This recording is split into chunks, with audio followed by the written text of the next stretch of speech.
सभी को राम राम। आज से हम श्रीमद् भगवत गीता के अध्याय 4 ज्ञान कर्म संन्यास योग के हर श्लोक का उच्चारण और हिंदी अर्थ सीखेंगे। आज से हम पहला श्लोक स्टार्ट करते हैं। ओम श्री, श्री की मात्रा बड़ी है, लंबा खींचना है। श्री पर, दोनों अक्षर पूरे दोनों में अ मिक्स करना है। पर माँ के साथ आधा था, परमात्मा। म में अ मिक्स करेंगे, मने नम, दोनों अक्षर पूरे दोनों में अ मिक्स कर दीजिए। नम, अ की मात्रा है इसलिए विसर्ग को पढ़ेंगे ह, नमः। ओम श्री परमात्मने नमः। अथ, थ में अ मिक्स किया अथ, च में अ मिक्स किया च, तू, थो के ऊपर आधार, तू के साथ आधार चतुर, थो। थो के बाद में है अवग्रह, आपको थो की मात्रा को लंबा खींचना है। चतुर्थो, खींचते हुए आधे ध, ध से धनुष है, ध को या के साथ पढ़ना है। चतुर्थो ध्या, और य में अ मिक्स करना है। चतुर्थो ध्याय, य में अ की मात्रा है इसलिए विसर्ग को पढ़ना है ह। चतुर्थो ध्यायः। अथ चतुर्थोऽध्यायः। श्री, मात्रा बड़ी है, लंबा खींचना है। भग, दोनों अक्षर पूरे दोनों में अ मिक्स करना है। भगवानु वाच, च में अ मिक्स करना है। भगवानु वाच, इसको भगवानु, भगवानु नहीं करना, भगवानु होगा क्योंकि ग में भी अ मिक्स होगा। श्री भगवानु वाच। पहला चरण देखते हैं। इमम, म पे अनुस्वार शब्द पुराने के बाद इसलिए आधा म, इमम। वी, व के साथ आधा सा विवस, व में अ मिक्स करेंगे, वते, विवस वते। योग, ग पे अनुस्वार आधा म, योगम। पहला चरण रिपीट, इमम विवस्वते योगम। दूसरा चरण देखते हैं।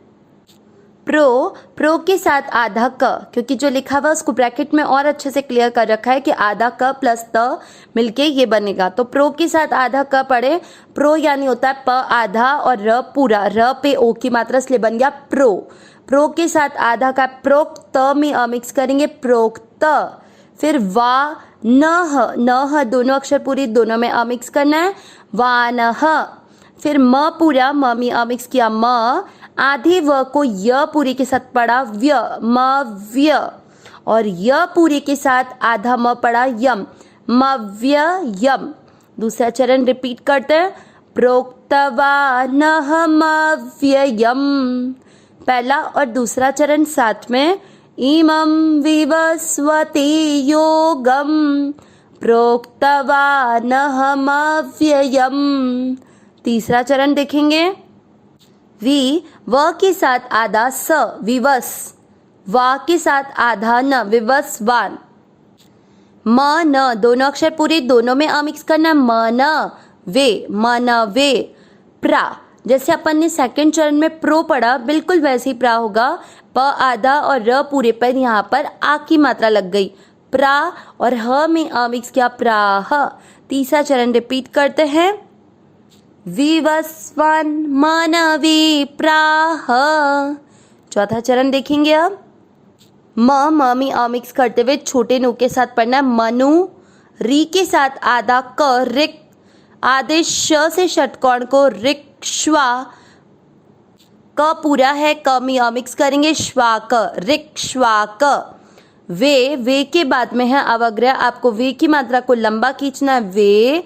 फिर है ब्र का अर्थ हुआ ब आधा और र पूरा, जैसे अपन प्र पढ़ते हैं वैसे ही ब्र पढ़ा जाएगा। वे ब्र, वी की मात्रा बड़ी लंबा खींचना है और खींचते हुए आधे त को साथ पढ़ना है। वे ब्रवीत, यहाँ पर त आधा है, ध्यान देना है। चौथा चरण वापस। मनु रिक्श्वाक वे ब्रवीत। इस आधा क और आधा श जो रिक्श्वाक में बना है ये आधा क्षत्रिय है, इसलिए आधा क और आधा श हो गया। तीसरा और चौथा चरण साथ में। विवस्वान मनवे प्राह मनु रिक्श्वाक वे ब्रवीत। पूरे श्लोक का उच्चारण एक साथ। श्री भगवानुवाच इमं विवस्वते योगं प्रोक्तवानहमव्ययम् विवस्वान्मनवी प्राह मनुरिक्ष्वाकवे ब्रवीत्। एक बार वापस। श्री भगवानुवाच इमं विवस्वते योगं प्रोक्तवानहमव्ययम् विवस्वान्मनवी प्राह मनुरिक्ष्वाकवे ब्रवीत्। श्लोक का अर्थ देखते हैं। कर्मयोग बहुत पहले से चला रहा है, मतलब अनादिकाल से चला रहा है, लेकिन इस धरा पर किसी विशेष पुरुष के न रहने के कारण ये कर्म योग लुप्त सा हो गया है। इसलिए भगवान इस कर्म योग की परंपरा को इस अध्याय के स्टार्टिंग के 3 श्लोकों में बहुत अच्छे से अर्जुन को बताएंगे। इस पहले श्लोक में भगवान क्या कहना चाह रहे हैं? श्री भगवानुवाच, भगवान बोले।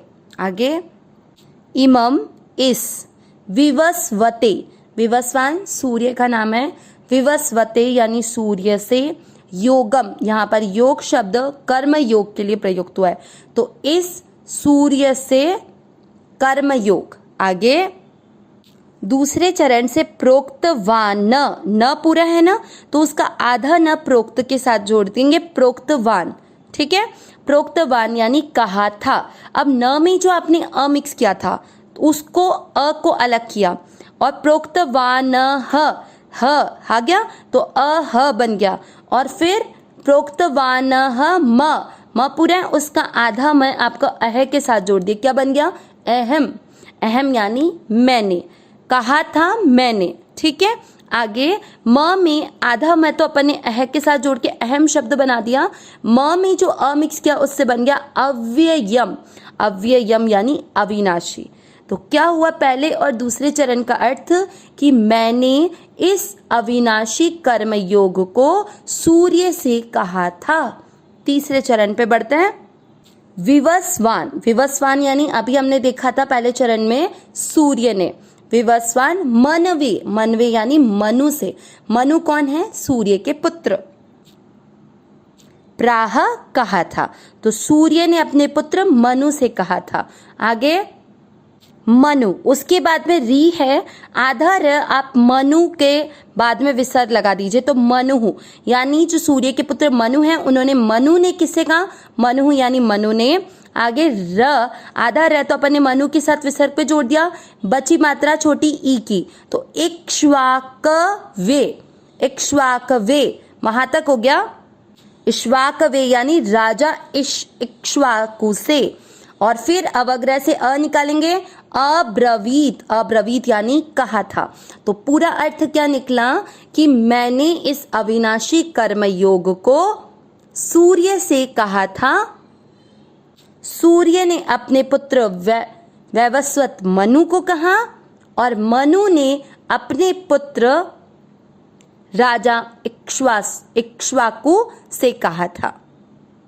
तो इस तरह भगवान ये बता रहे हैं कि इस कर्मयोग की परंपरा आज की नहीं है, ये कर्मयोग अनादिकाल से चला आ रहा है, परंतु किसी विशेष पुरुष के इस भूमंडल पर न रह पाने के कारण ये प्रायः लुप्त सा हो गया है।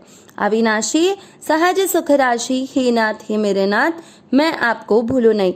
आगे आने वाले श्लोकों में भगवान इसी कर्मयोग की परंपरा को आगे बताएंगे, आगे आने वाले 2 श्लोकों में। नारायण नारायण नारायण नारायण।